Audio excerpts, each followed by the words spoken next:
What is going on, guys? Jason Burke here, Styles Clash for Life, coming at you on YouTube, and today I've got some football focus. The Pittsburgh Steelers just finished their Week 8 NFL matchup of the 2023 NFL season against the Jacksonville Jaguars at home, and it was messy. It was definitely a messy game. Forgive me if I sound a little hoarse. It's been a crazy weekend. I did some traveling. I did some working. I've been quite busy.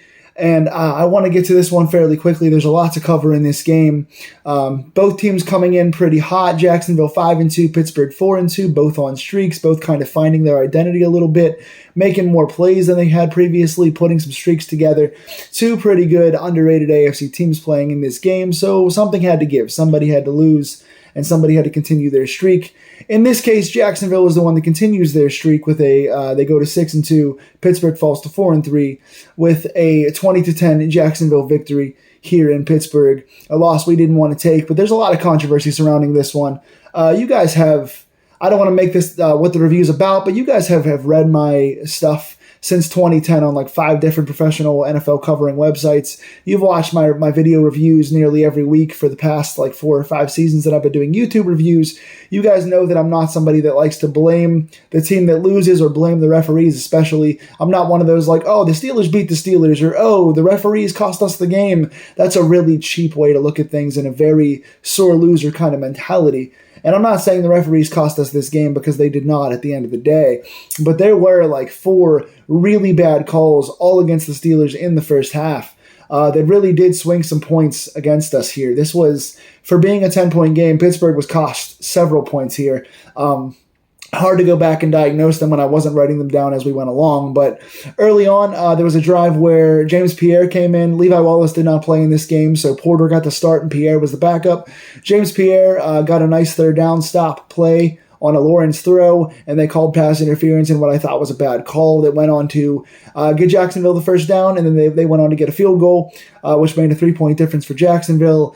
Later in the game, there was a play where I think it was a Landon Roberts, maybe Keanu Neal. Somebody came through and got a really nice hit on Trevor Lawrence on a third down play that would have given Pittsburgh the ball back, which then goes and results in them calling a roughing the passer, because they said the guy followed through even though he hit him right in the perfect zone and didn't drive him into the ground. So bad call there. They cost us 15 yards and I think went on for a Jacksonville field goal, which was another 3 points, but that's 6 points for Jacksonville.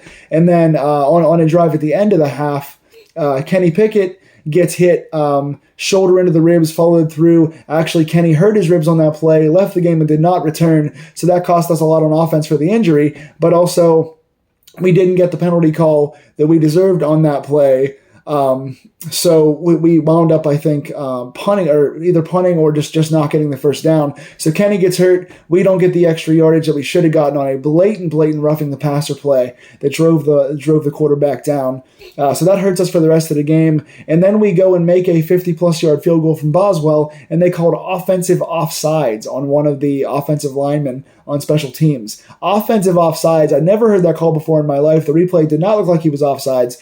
Pushed us back an extra like 10 yards, made Boswell kick a 60-plus yarder, which he did not make, so that is 3 points off the board for the Steelers. So now we've got a 9-point swing in a game that Jacksonville wins by 10 points. Now, yeah, Jacksonville by the letter of the law then still would have won by 1 point, but it changes the entire complexion of the game, and that was all in the first half against Pittsburgh. So the referees really suck today. They deserve a really hefty fine tomorrow, if not being fired. I don't like calling for anybody's job. I know they got families, but man, they stunk to high hell today. And when you got a team playing for their lives like Pittsburgh right now, trying to find themselves, you really messed up some really bad calls there. Really horrible. There was also a James Pierre hands to the face call that they would have gotten us off field on third down, which Jacksonville also kicked a field goal. So there's 3 more points. So there's 12. So yeah, Jacksonville was handed about 12 points today. Not good refereeing there, but let's get into the stats, and I'll talk about the good and bad things we did here. Kenny Pickett, 10 of 16, 73 yards, no touchdowns, no picks. Mitch Trubisky comes in. Pickett goes down at the end of the first half with a rib injury after that guy drove him into the ground and didn't get called for it. Trubisky comes in 15 of 27, 139 yards, 1 touchdown, 2 picks. Trubisky did not look very good today. Let's talk about quarterback play while we're here.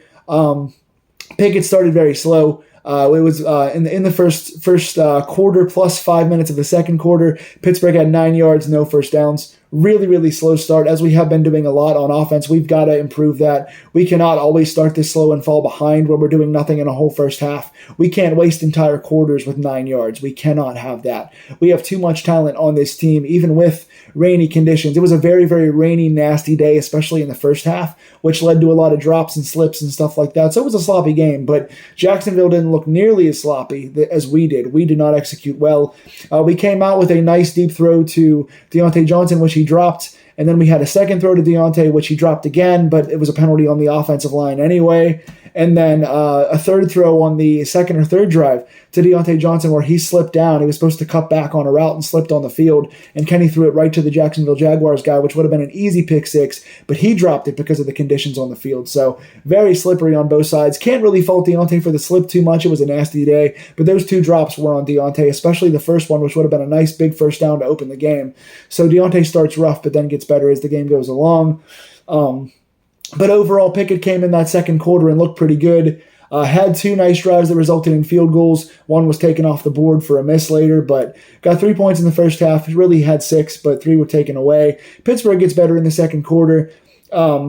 So that was the quarterback play. Trubisky comes in. He had 2 picks in this game that were bad picks. One was just a heave up at the end of the game, an underthrown ball at the end of the game, which was in garbage time, meant nothing, that was picked off. Another pick was thrown right in the middle of the field, triple coverage. There was 3 guys around Allen Robinson. Robinson didn't even finish running his route yet, didn't turn back to the ball. There was 3 guys around the ball, triple coverage, horrible throw from Trubisky that gets picked off. Another throw, he made the same play earlier in the day. He was looking for, I think, Deontay with 3 guys on him, drastically underthrown, and Deontay had to knock the ball away. So Trubisky has 2 bad picks, should have a third. Really didn't look good when he was going downfield. Again, I know he was coming off the bench, not fresh, fresh legs, but hadn't really probably been throwing the ball too much.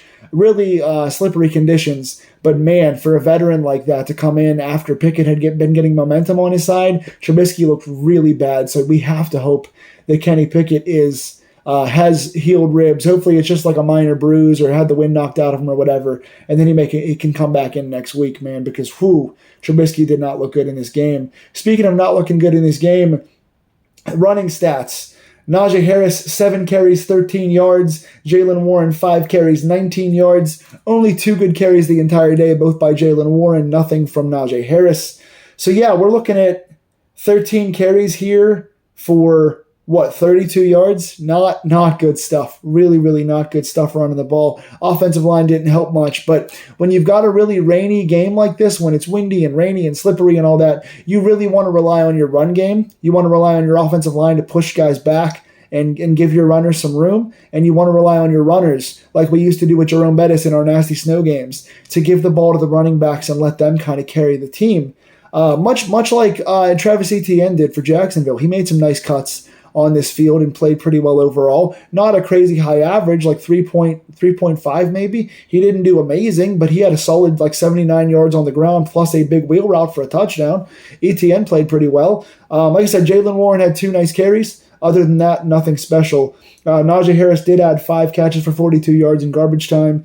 Warren added 4 catches for 13 yards. So aside from 2 little solid, one was a first down run, one was a conversion run. Other than that, nothing special in the run game at all. And Deontay made up for after his first 2 drops and the slip. Did catch 8 catches for 85 yards. Did a really nice job on comeback routes, getting separation. Really just made some nice outs, got some nice 10-yard catches. Got himself downfield, bailed Trubisky out on a third down play where he was running backwards. Deontay just looked really good overall. Once he got the hands figured out with the slippery gloves or whatever, did some nice stuff.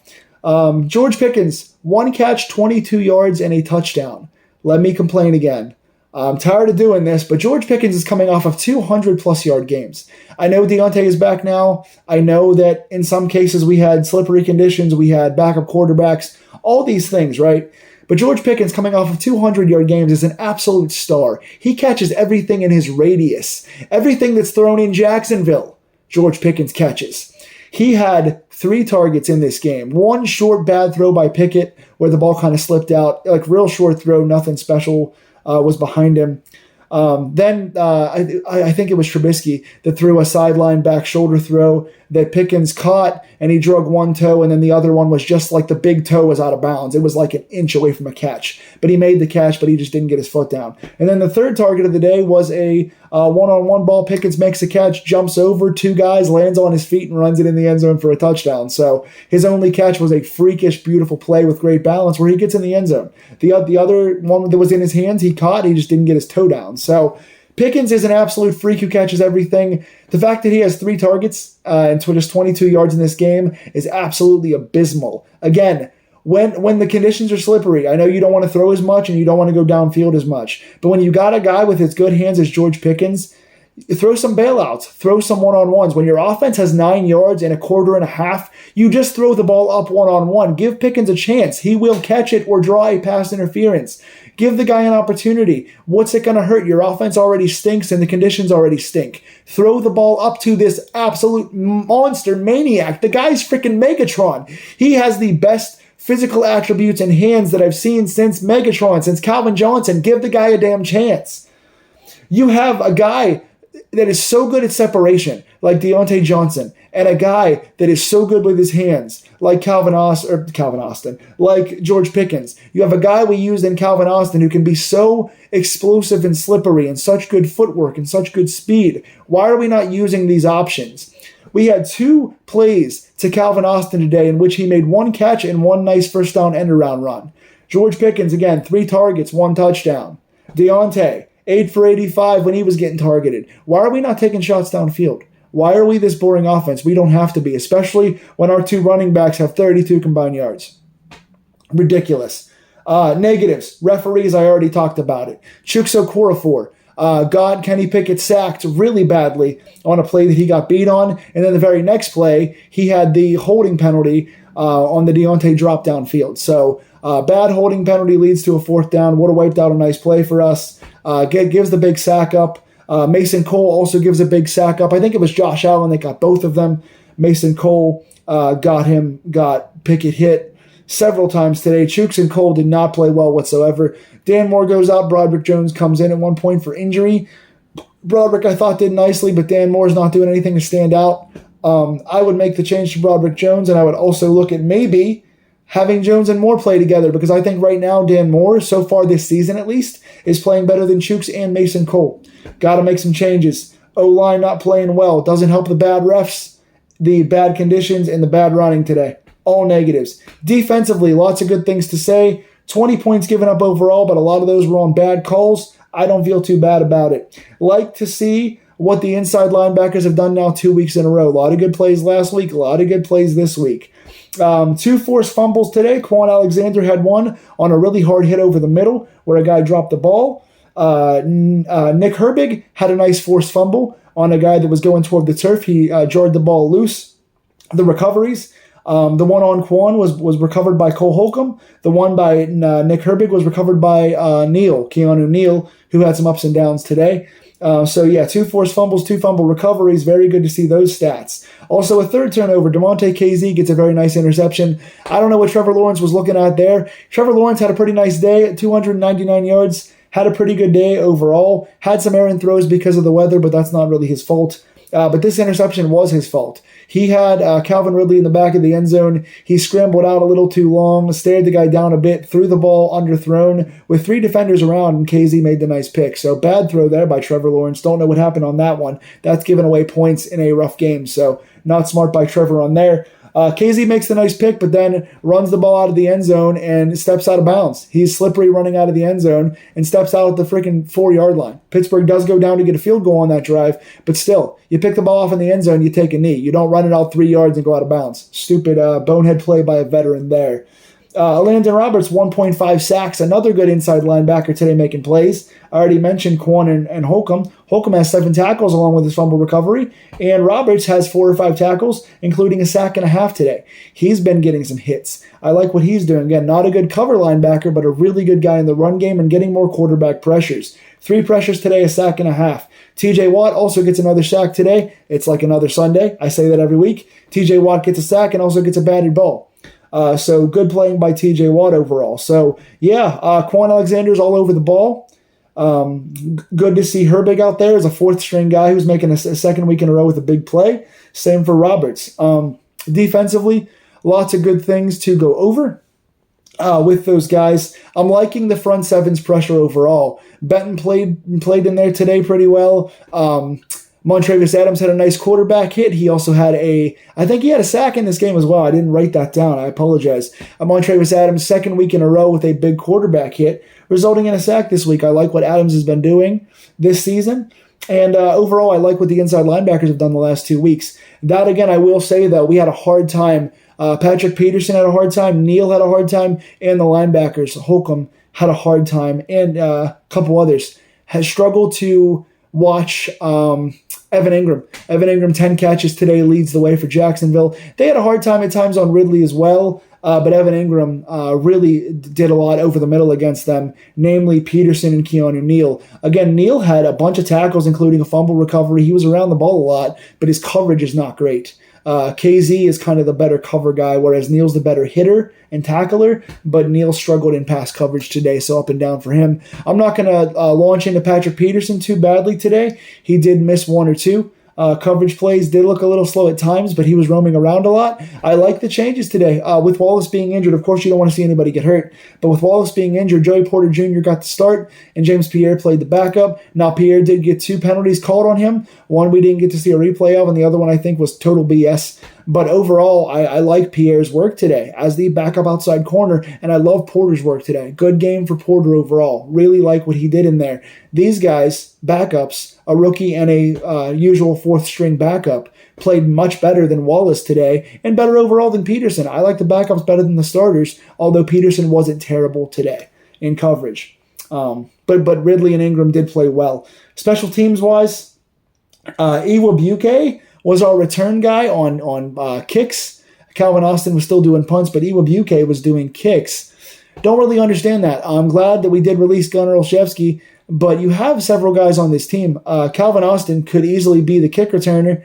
We also have a couple of backup, like Rush, for example, backup corners. We've got several guys on this roster who can return kicks. I don't know why Iwabuke is in there.